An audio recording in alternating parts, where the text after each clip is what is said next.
I mean, we saw what happened when there was more interconnectivity with communications over the internet. What the internet did for communications, I think Bitcoin and Lightning can do for monetary financial services. So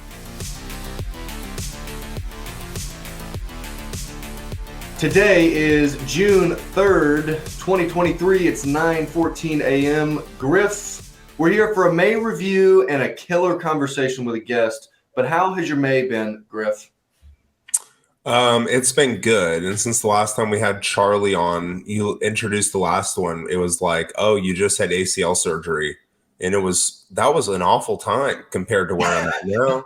I mean, like, I was optimistic in the face of it, but it sucked. But now it's good. Got my life back quite a bit. You moved apartments, right? Huh? You moved apartments? I moved apartments. I moved across town, which is important in California sometimes to get into a nicer, maybe a little spot. I also visited Nick. He got married. Where's the ring? Look at it. Officially rocking some jewelry. And Griff and I got to see each other for the very first time since the last time we dapped each other up in Albany and said, see you in a couple weeks after spring break, bro. Yeah, dude, it was really crazy because we are technically like COVID friends, you know. We are forged in the fire of whatever that ridiculousness was. And it's really crazy. I don't know if this will contribute to the adoption of Bitcoin per se, but it can't take much longer for public consensus to start to speed up towards people who have different theories than the CDC or the government.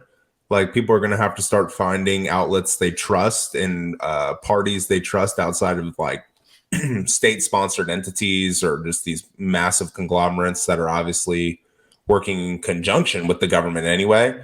But yeah, it was pretty surreal seeing Nick. It was wild, but it was cool. It was awesome.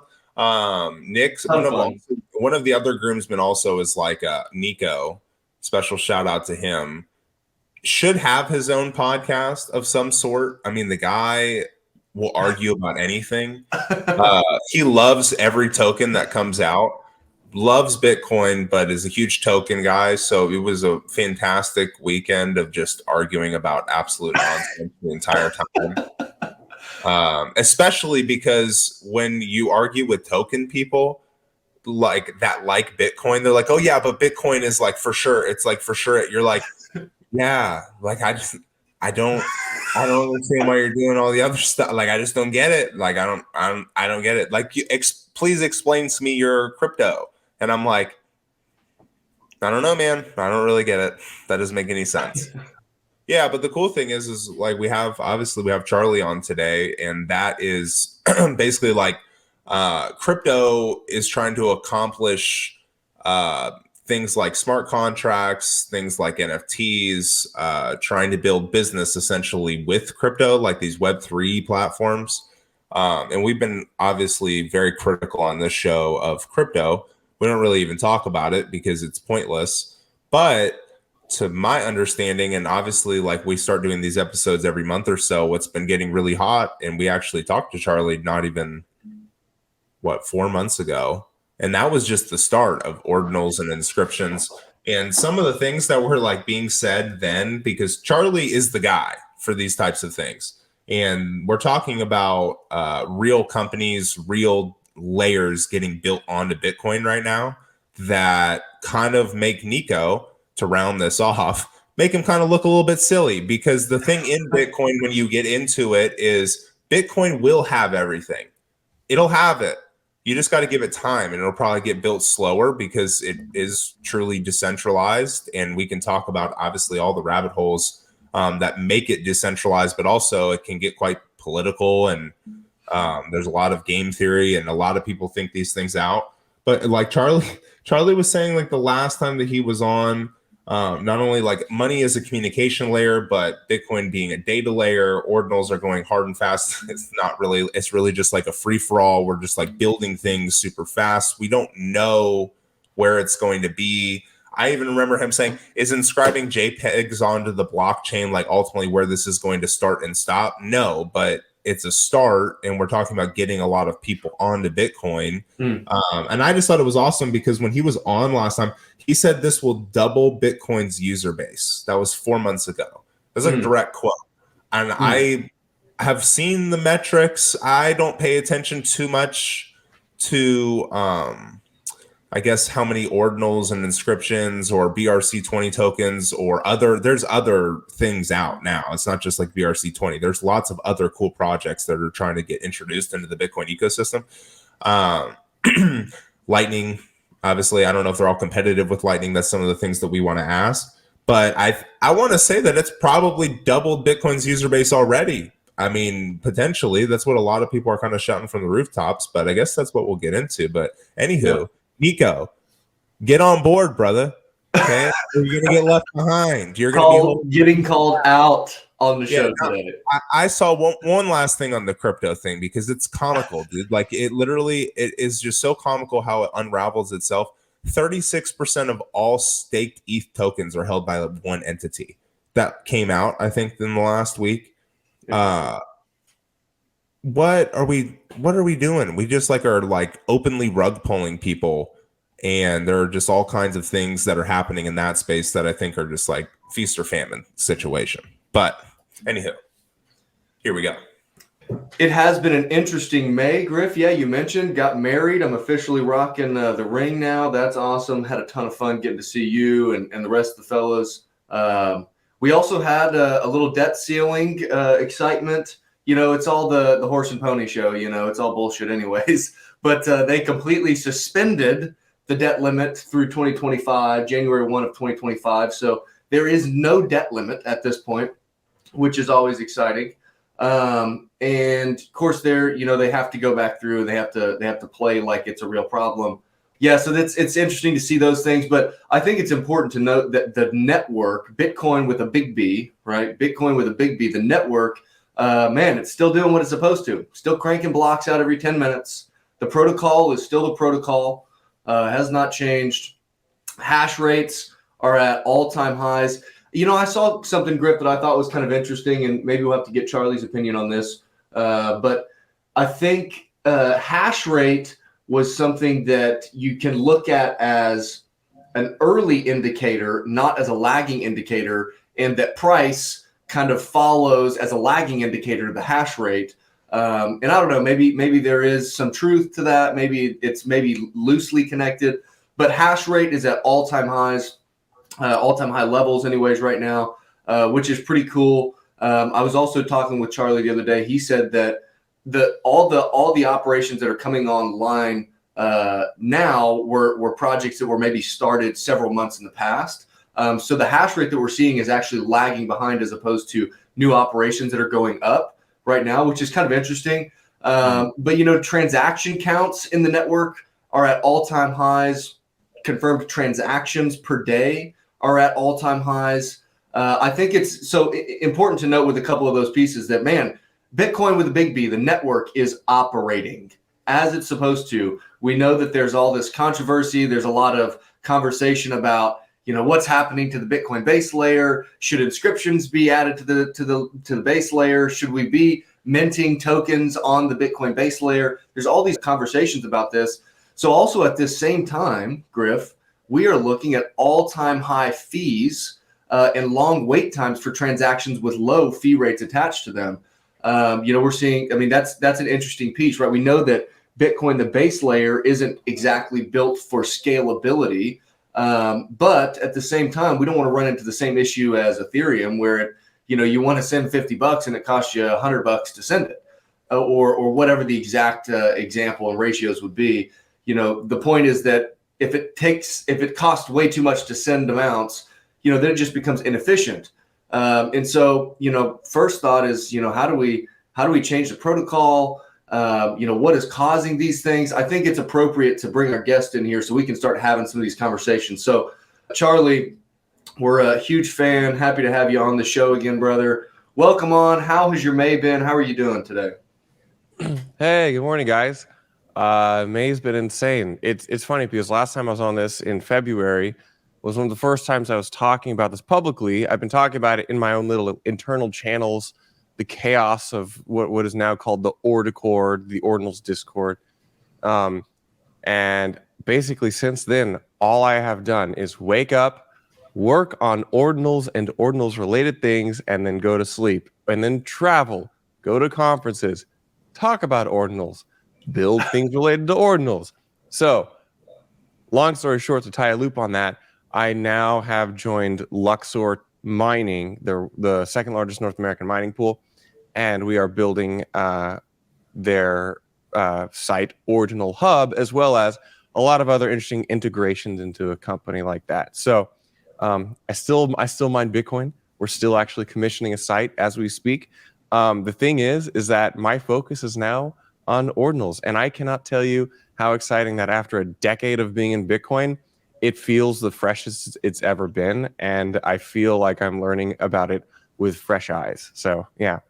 That's really cool. I'm excited for you, Charlie. You're such an interesting guy, just in general, and so happy to have you on the podcast. Before we get into some of those topics we were getting into, we had a conversation just the other day, and you said a couple things that I thought were really interesting that'll kind of help us, add some context to a couple things Griff said earlier and help lead us into the conversation. You said you've onboarded, I think, 2,200 or 2,100 people into Bitcoin, set up full nodes for them the past few months. That's awesome. Hit on that piece for a second, as far as new users coming on to the network. Yeah, so I'm actually just talking about full nodes, and it's not just me, but it's me and a team of what I would call volunteers who hang out a lot in the months of February and March, where we would hang out in these chat groups because there were no resources available to talk and educate people how to do this.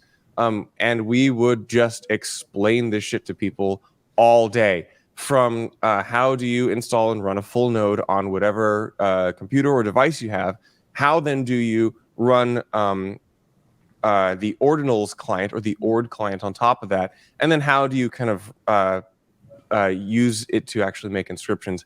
The thing is, the way Casey designed how you make inscriptions is that you needed to run a full node in order to do that. And so this has created an incredible incentive where we've seen the node count of how many people running Bitcoin nodes there are increase by 15% over the past four months. Wow. This is a non-trivial amount, and I would say it is singularly attributable to ordinals and inscriptions. And of that, so that's also just reachable nodes. If we include it to Tor, we could probably say it's more like, it may be like 30% more. Wow. And I would say me and the handful of friends who I want to name, but I can't. We are probably responsible for half of that. So it is wild.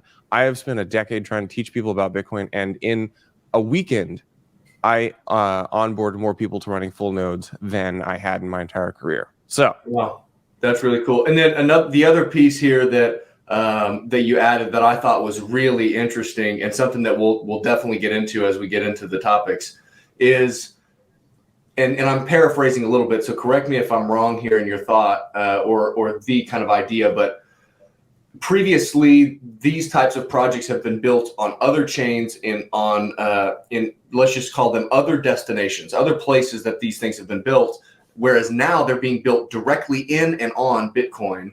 And previously, if and when those things crashed, they crashed into nothing because they were built on nothing, right?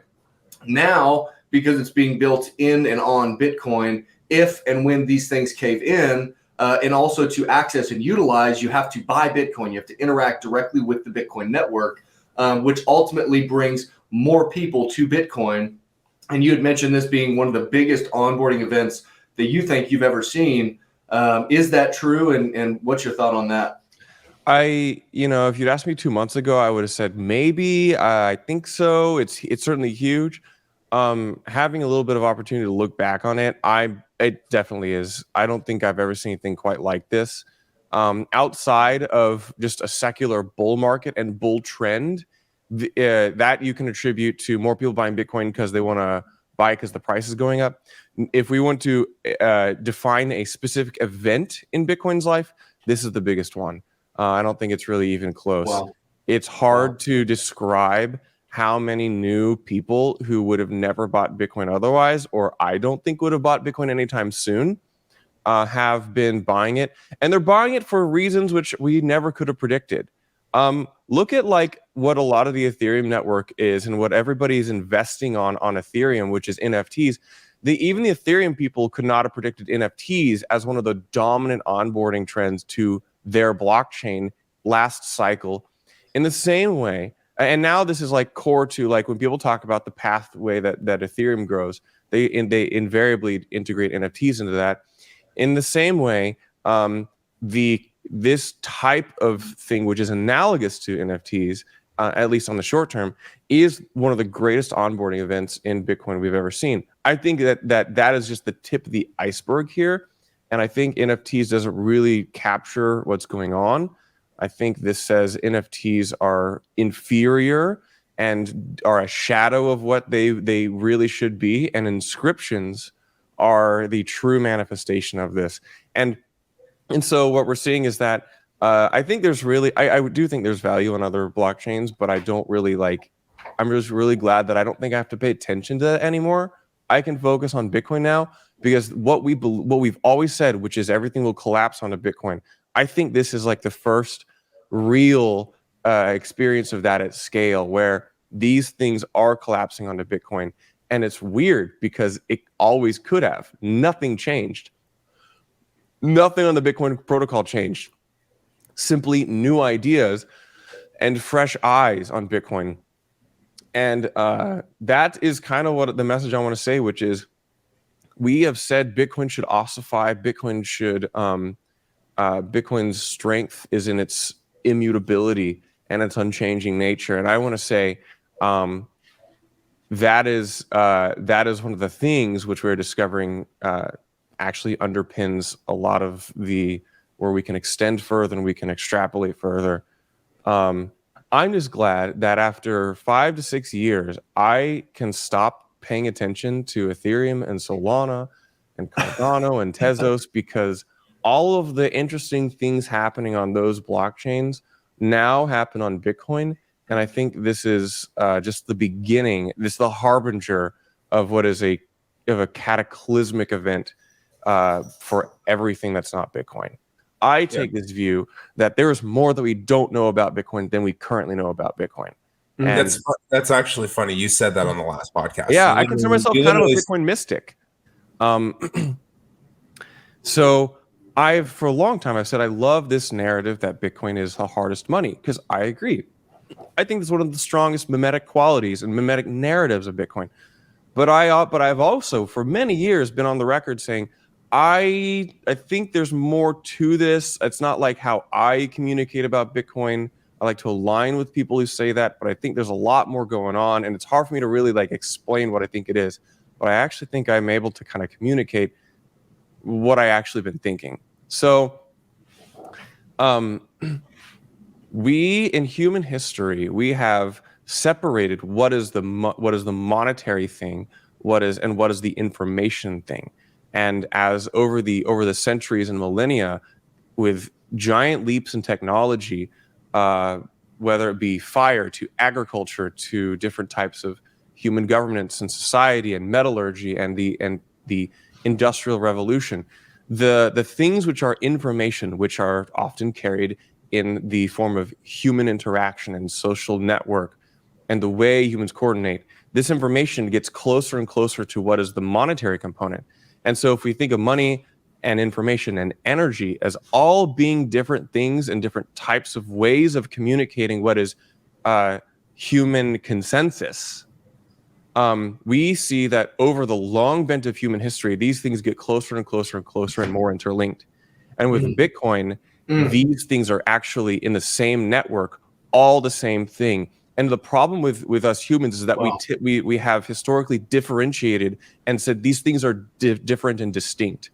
But I think they are actually all the same thing. And a network which is all of those things is money, and it is information, and it is energy. It may be other things too. But I like to say that it's the wrong mental model to say Bitcoin is either a monetary network or an information network, or there's some hierarchical component to money, information, and energy, or people say money and energy is the same thing. I really want to expand this and say these are all the same thing. Information is money, and therefore Bitcoin is a consensus for these three things, which are energy, money, and information. I think it could be broader than that. But this is why I think the wrong mental model is to think about Bitcoin as it is the hardest money only, and rather it is the hardest and strongest form of human consensus. Money is the way humans arrive at and communicate consensus, and I think it's going to be much more than that. So this is why I look at Bitcoin has this what's called data blob or data availability component to it. I think we'll use different words in the future, but this is where information is Bitcoin, and this is where money is Bitcoin, and the Bitcoin network is all of these things. These are not to be differentiated, but rather harmonized. Bitcoin's base layer and block space is very valuable, and it will be priced accordingly. I've said for years that sending a Bitcoin transaction in 30 years might be kind of like chartering a tanker, where it is this like very involved, expensive thing which represents incredible value to transact on the most secure base layer. This could be the wrong mental model, but I think it's like good to like talk about, just to say that Bitcoin is undervalued. It is too cheap to use right now. This is something I would say. Even today, I think it's too cheap to use. And so when we talk about Bitcoin scaling, Lightning is very, very cool. It has some shortcomings. And I think a lot of Bitcoin maximalists have tried to say the hand wave and say it's the only way for Bitcoin to scale, and it solves all these things, and it's this miraculous like silver bullet. And it's really good at some things. There are many, many ways with things that people are working on, and I think haven't really gotten a lot of traction because they've not been popular. They've not been the darling child of the narrative. Taro, RGB, side chains, God forbid I say drive chains again, Fediment, federations, mutiny network, ARC. These are words that you're going to start hearing because what happened 6 months ago was that Pandora's box was opened to now start talking about new, interesting ways of scaling Bitcoin. And we're going to discover that Lightning has strengths and weaknesses, and so do federated networks on Lightning, and then so does, say, this new thing called ARC or RGB, really good Bitcoin, side chains, or what it's called, space chains is another thing.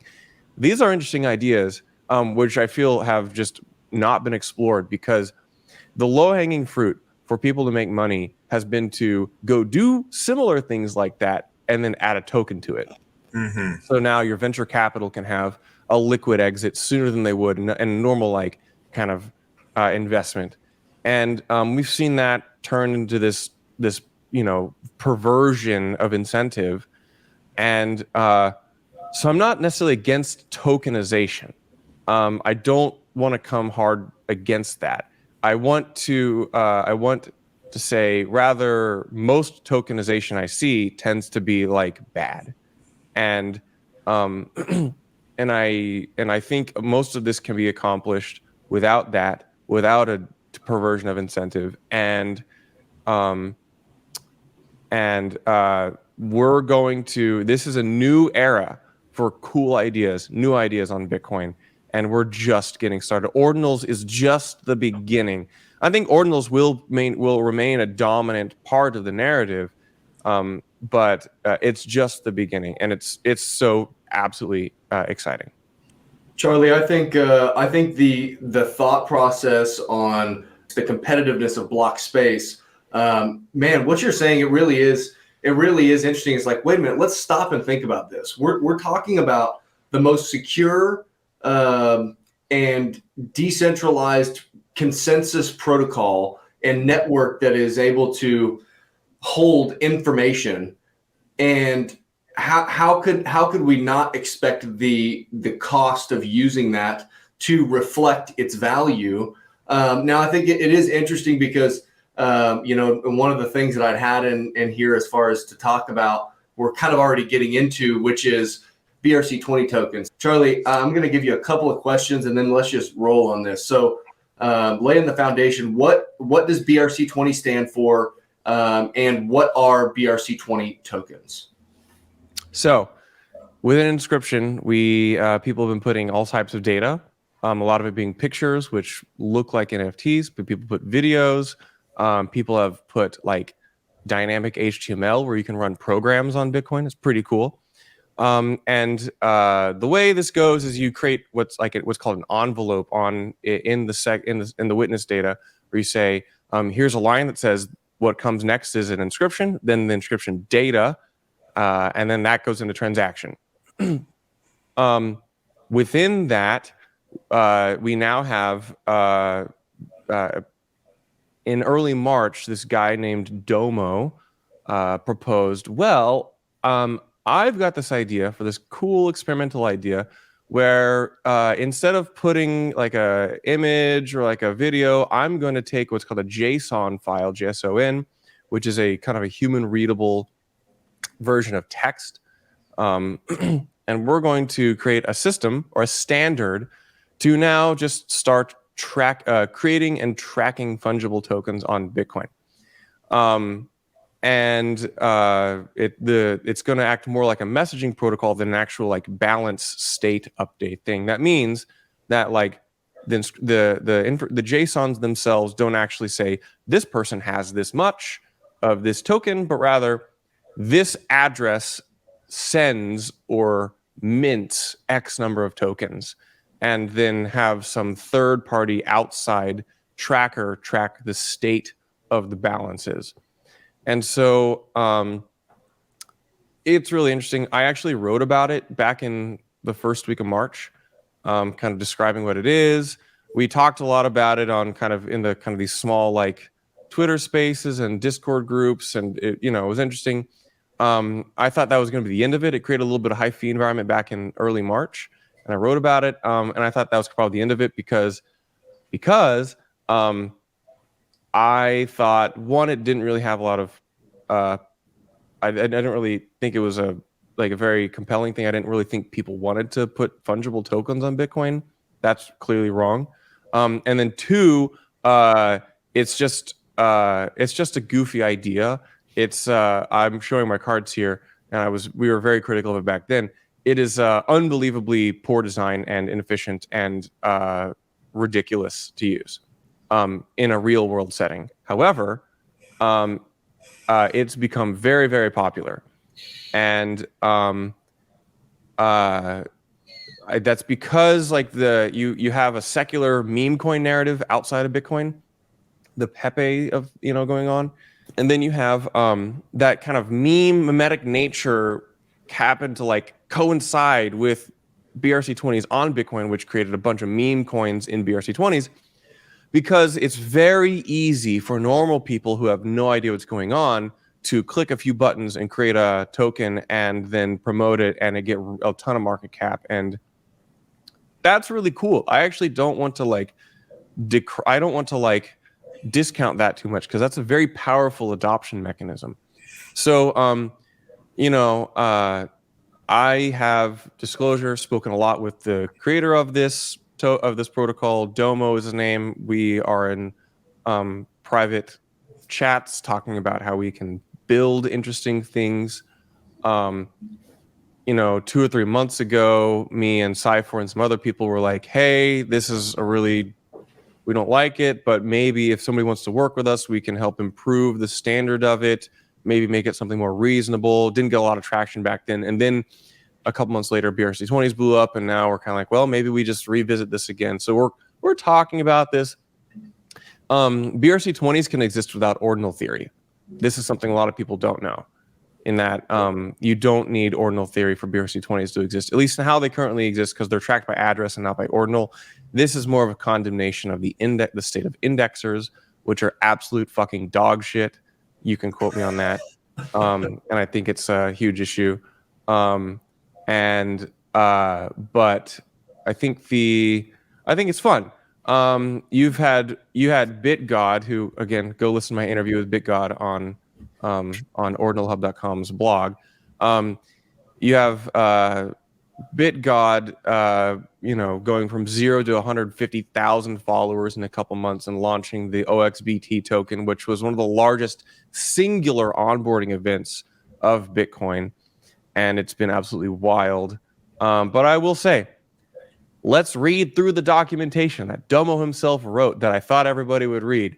And I quote at the top, BRC20 on his Gitbook, read every word if you decide to test, in big bold letters.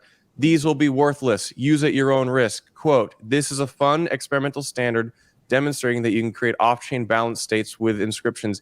It is by no means should be considered the standard for fungibility on Bitcoin with ordinals, as I believe there are almost certainly better design choices and optimization improvements to be made. Specifically, Taro. Quote, Taro is unequivocally a better solution. So I would share this view. However, it has gotten everybody excited about Bitcoin. So I try to match my criticisms of it with my endorsement of it, because I think people who moralize over whether you should and shouldn't are missing the point.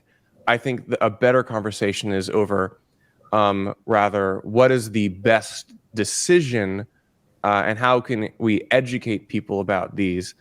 I think it's shown that users really value this idea of a fair and open launch and fair and open network. This has been the main kind of endorsement of these, and well, you can't change the supply. Oh, it's open to mint. And these come with a lot of caveats, but this speaks to just how shitty everything else has been on other chains. Anything you deploy on Ethereum can be an upgradable contract. A lot of people don't know. Tether was originally on Bitcoin in the Omni protocol in 2014. Tether spent 4 years without starting to move to Ethereum. And now people think that Tether is an Ethereum thing. No, rather, fungible tokens got their start on Bitcoin a decade ago. They've just been kind of put off to the side as people go and do their frivolous activity elsewhere. But now they're back. And I think they're back and here to stay, because what we realize is fungible tokens and these things need some base layer security. And even though BRC20, I think, is the dumbest thing ever, what it does is say Bitcoin's base layer is valuable, and we're going to bootstrap things that can't be changed, at least on the base layer, because it is this source of truth. So anyway, that's a lot of thoughts and a lot of criticism, and I would love to talk more about this. Charlie, it's beautiful words. Great, always great to have you on. Such a fun guest to have on to explore new ideas. Kind of taking some words out of your mouth from previous interviews. For us, I think it's interesting to talk about things that are around the Bitcoin area that maybe aren't exactly Bitcoin, because it's all connected in some way, shape, or form. So I think that is cool. I think Griff and I are advocates for Bitcoin, and the things you talked about a second ago: dollar cost average, stay humble and stack sats, self-custody your Bitcoin. These are great adages that we need to continue on with.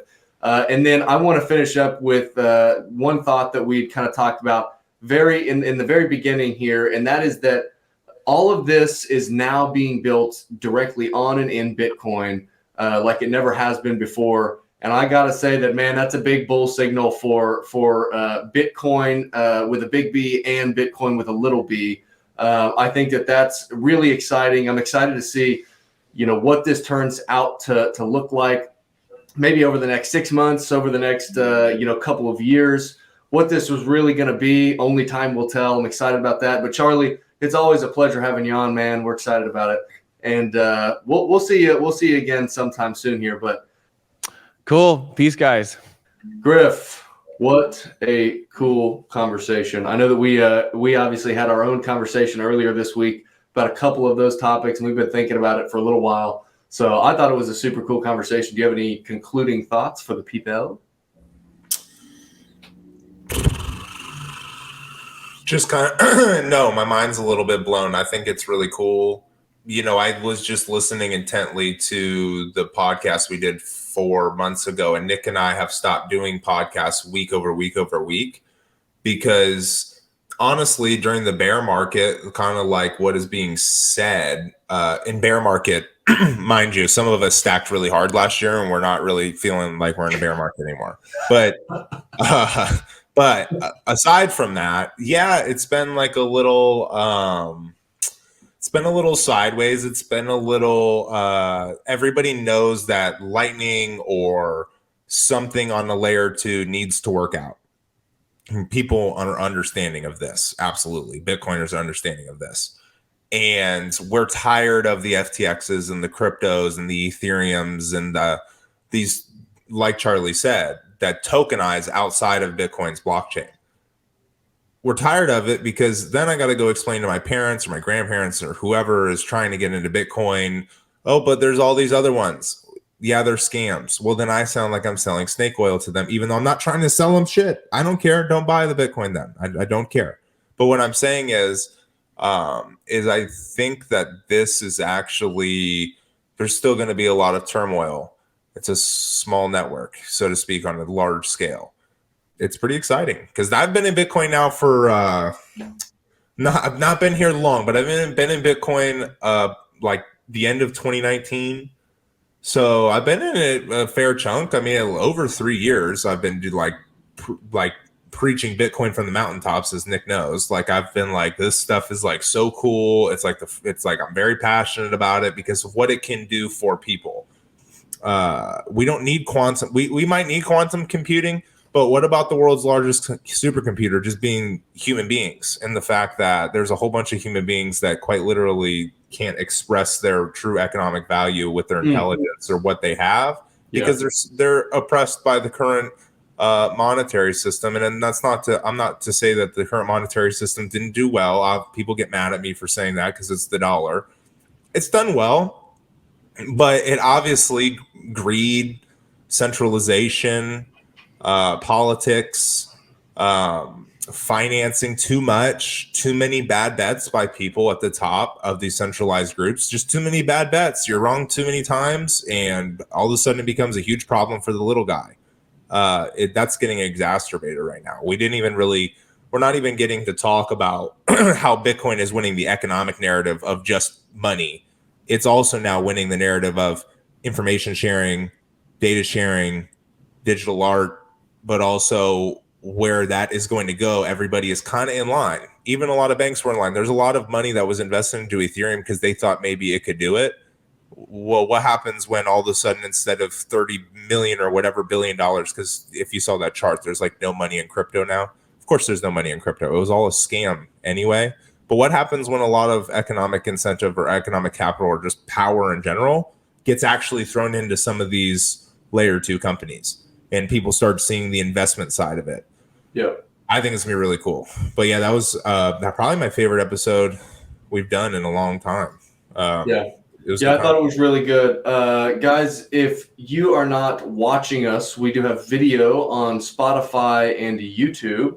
I believe this is going to be video posted to Twitter as well. Come check us out down here on Twitter. It's at Nyc Griff Show. That's spelled out just how the show is. Come check us out on Twitter.